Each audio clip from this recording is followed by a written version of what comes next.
Ngobrol sama mereka gini, setiap problematika rumah tangga, Ya. aku belajar sampai di titik ini, tidak pernah berasal dari satu pihak. Anto pernah bilang sih. Selalu pasti ada dua pihak itu yang bermasalah. Tapi mau salah siapapun atau salah dua-duanya, tetap aja tanggung jawabnya laki-laki. Aku sepakat.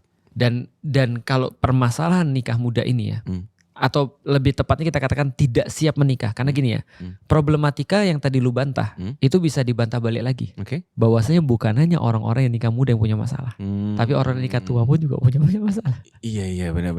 Jadi kan berarti bukan pada muda atau tidak mudanya kan. Oke. Tapi pada orang yang siap atau tidak siap. Oh. Karena orang muda belum tentu dia, jadi gini, orang nikah muda karena pengen menghindari maksiat, belum tentu dia justru terus punya terhindar dari maksiat. Iya. Dan orang-orang yang nikah yang lebih tua belum tentu dia juga siap untuk terus kemudian gak maksiat gitu kan ya. Nanti kalau kita lihat pada kejadian orang-orang yang memang mereka tidak siap untuk menikah ini, maka kita bisa melihat satu pola.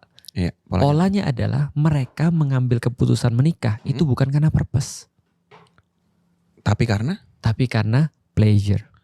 Oh. Even bukan passion. Demi kesenangan memenuhi apa yang dia perlukan begitu aja. Contoh ya, gini deh.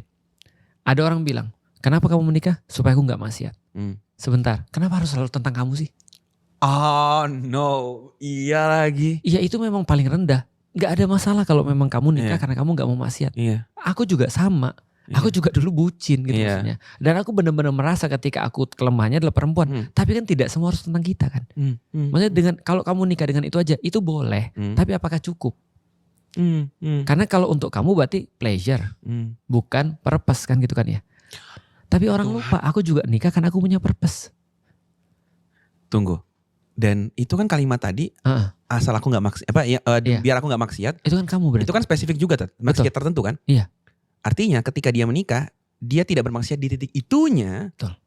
Tapi seringkali, tanda kutip ya, istrinya, dia bermaksiat kepada istrinya di mana dia tidak memenuhi hak-haknya dan seterusnya. Terus dia ngerasa, kan bukan karena itu aku menikah. Benar. Bukan untuk ngertiin kamu, bukan untuk nafkahin kamu. Tapi untuk aku. Untuk aku, iya.